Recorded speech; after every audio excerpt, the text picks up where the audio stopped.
तांत्रिक ने मुझे कहा, अपने सारे कपड़े उतार कर मेरे पास आकर बैठ जाओ और मेरी तरह ही साधना में लीन हो जाओ। जब मैं उससे कहा, कपड़ा उतारे बिना भी तो साधना हो सकती है, तब उसने मुझे जबरदस्ती अपने साथ। मेरा नाम रूपाली है। मेरी यह हार्दिक इच्छा थी कि मैं ये जानूं कि कर्मकांड के जानकार लोग कैसे होते हैं। दूसरों को उपदेश देने वाले खुद उसका पालन कितना करते हैं। इसलिए मैं अब एक तांत्रिक के यहाँ रहने के लिए आ गई थी, जो शहर से दूर घर बनाकर रह रहा था। वह अपने आप को बहुत ही पहुंची हुई और जानकार तांत्रिक बताता था। और आज मैं जैसे उस तांत्रिक के यहाँ पर पहुंची और अभी कुछ ही देर हुए थे कि तांत्रिक ने कहा, आप बाथरूम में जाकर नहा धोकर पवित्र हो जाइए, फिर हम कुछ ध्यान योग बातें करेंगे। मैं नहाने चली गई। कोई 15 मिनट जब मैं बाथरूम से निकली तो मैंने देखा कि तांत्रिक सिर्फ लंगोटे पहने बैठा ध्यान मगन था। मेरे पैरों की आहट से उसके अपने आप आंखें खुल गई। मुझे ऐसा लगा कि शायद उसने यूं ही आंखें बंद करके रखा था। अब वह मेरी तरफ देखकर मुस्कुराने लगा और बोला, अब आप भी अपना वस्त्र उतारकर मेरी ही तरह साधना में ध्यान मगन हो जाइए। यह सुनते ही मैं आश्चर्य से बोली, क्यों? वस्त्र उतारना क्या बहुत जरूरी है? ध्यान में तो ऐसे भी बैठा जा सकता है। वह कहने लगा, नहीं देवी, वस्त्र ऊर्जा के प्रभाव को रोकते हैं, जिस कारण ध्यान से मन भटकता है। आप निवस्त्र हो जाइए। तांत्रिक के शब्द सुनकर मैं अंदर ही अंदर खींच उठी और अब मैं मन थोड़ा कठोरता के साथ कहा, मैं देख रही हूँ आपका ध्यान पर से मन भटक गया है। आप ध्यान में लीन नहीं हो पा रहे हैं। आप तो इसमें मेरे साथ अपना मन बहलाने की कोशिश कर रहे हैं। मुझे पता है कि मैं तांत्रिक नहीं जानती हूँ, लेकिन मैं किसी की मन की भावना को पढ़ना अच्छी तरह जानती हूँ।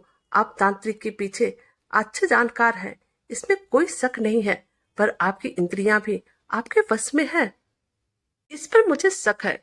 किसी विद्या को जानना अलग बात है और ध्यान योग की मदद से स्वयं को साधना अलग बात है। बड़े बड़े ज्ञानी मुनि भी स्त्री के सामने बैठकर अपने शरीर को नहीं साध सके, तो फिर आप मुझे अपने आगे निविष्ट बैठाकर ध्यान योग में लीन कैसे हो सकेंगे?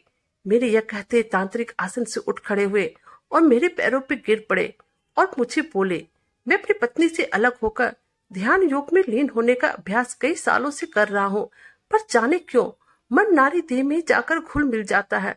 तुम यदि चाहो तो मुझे इस कठिन परिस्थिति से बाहर निकाल सकती हो। कैसे? यह कहकर मैं उसे घूरने लगी। मुझे तृप्त करके मेरे अंदर जो आग लगी है उसे शांत कर दो। तुम्हारे ऐसे करने से मेरे मन में जो भटकाव हो रहा है वह रुक जाएगा। लेकिन मैं क्यों ऐसा करूं? आप शादीशुदा हैं, अपनी पत्नी को इसका माध्यम क्यों नहीं बनाते? वह क्रूप है और क्रूरता से मुझे नफरत है। मुझे तो तुम जैसी सेक्सी और खूबसूरत युवा स्त्री की तलाश है। तांत्रिक यह कहकर मेरा मुंह देखने लगा। मैंने उसे कहा, लेकिन आप तो बहुत बड़े ज्ञानी हैं। फिर मुझे कहने लगे, तुम्हारे खूबसूरत बदन मेरी आंखों को भाग गया है। मेरा मन पिघल रहा है और शरीर में उत्तेजना एक अजीब सी मुझसे संबंध बनाने में सहम रही हो। तांत्रिक के इतना कहते हैं मेरी नजर अचानक से सामने वाले कमरे की ओर चली गई। तांत्रिक तिलमिला उठे और उस कमरे का दरवाजा बंद कर दिया, लेकिन अब मेरी नजरें बार बार उधर ही जाना पसंद कर रही थी। पुरुषों के साथ रहते हुए मुझे कई साल हो गए थे। मैं हर पुरुष की बात को बिना कहे समझ जाती थी, क्योंकि मैं एक पुलिस इंस्पेक्टर थी। मुझे अपने जीवन में पुरुषों के अनेक रूप रंग देखने को मिले थे। तांत्रिक भी तो पुरुष ही थे। उन पर मेरा शक करना स्वाभाविक था।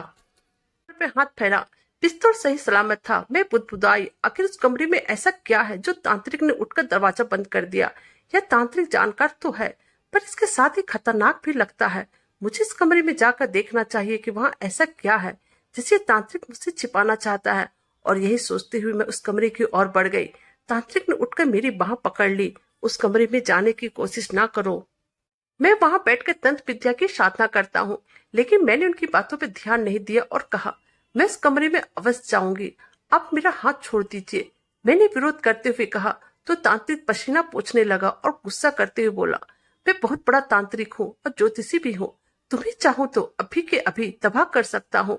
तांत्रिक की बात सुनकर मुझे बहुत जोरों का गुस्सा आ गया और अब मैं उन्हें कहा, आप मुझे तबाह करोगे? यह कहते हुए मैंने पिस्तौल अपने कमर से खींच लिया और उनकी तरफ तानते हुए कहा, सारा तंत्र मंत्र यहीं आकर खत्म हो जाता है। मेरा रास्ता रोकने की कोशिश किया तो तुम्हारा भी वही अंजाम होगा जो मेरे जीवन में आने वाले अन्य पुरुषों का हुआ है। यह कहकर मैं कमरे की ओर आ गई। अंदर घुसते मेरी नाक दुर्गंध से भर गई, जैसे मैं किसी मुर्दा घर में घुस आई हूँ। मैंने कमरे में चारों तरफ नजर दौड़ाई। एक प्लेट में मांस के टुकड़े दिखाई दिए। मुझे आश्चर्य हुआ, एक ज्योतिषी और शास्त्र का ज्ञाता मांस भी खाता है। जरूर यहाँ किसी की लाश छुपा कर रखी गई है। कमरे के कोने में एक स्त्री की लाश देखकर चीख पड़ी। उसके कमर के नीचे का हिस्सा कटा हुआ था। शायद प्लेट में रखा मांस उसी लाश का था। मैं बाहर आकर बोली, ढोंगी तांत्रिक, सच सच बता, वह लाश किसकी है? तेरा उसके क्या रिश्ता था? तुमने झूठ बोलने की कोशिश की, सारी की सारी गोलियां तेरी खोपड़ी में उतार दूंगी। यह कहते मैंने उसकी खोपड़ी पर पिस्तौल का अगला सिरा टिका दिया। थर थर कांप रहा था। कांप तो गुस्से से मैं भी रही थी। तांत्रिक सूखे ओठों पर जीभ फिरते हुए बोला, वह लाश मेरी पत्नी की है। मैंने उसे जान से मार दिया है ताकि उसकी मांस तंत्र विद्या की साधना में इस्तेमाल कर सकूं। मैं उसका मांस खाने के बाद तंत्र विद्या की साधना करता हूँ। ढोंगी तांत्रिक, कोई भी विद्या पवित्र होती है, उसका अपवित्रता से कोई रिश्ता नहीं होता। तुमने अपनी पत्नी को इसलिए मार दिया कि तू दुनिया का महान तांत्रिक बन जाएगा। किसका कल्याण करना चाहता है, अपना, समाज का, या फिर अपने पुरुष अहंकार का? मैं भूल भी रही थी और क्रोध के मारे थरथर कांप भी रही थी। इतना करुणा भीषण दृश्य मैंने अपने जीवन में नहीं देखा था। आज भी पढ़े लिखे बुद्धिजीवी लोग तंत्र साधना के नाम पर अपनी पत्नी तक का भी कत्ल करने में संकोच नहीं करते हैं। यह मेरी सोच के बाहर की बात थी। तभी वह तांत्रिक मुझे घूरते हुए कहने लगा, वह इसका विरोध करती थी और ढोंगी कहकर अपमान करती थी। तब मैंने सोचा, मुझे एक ताजा सब की जरूरत है।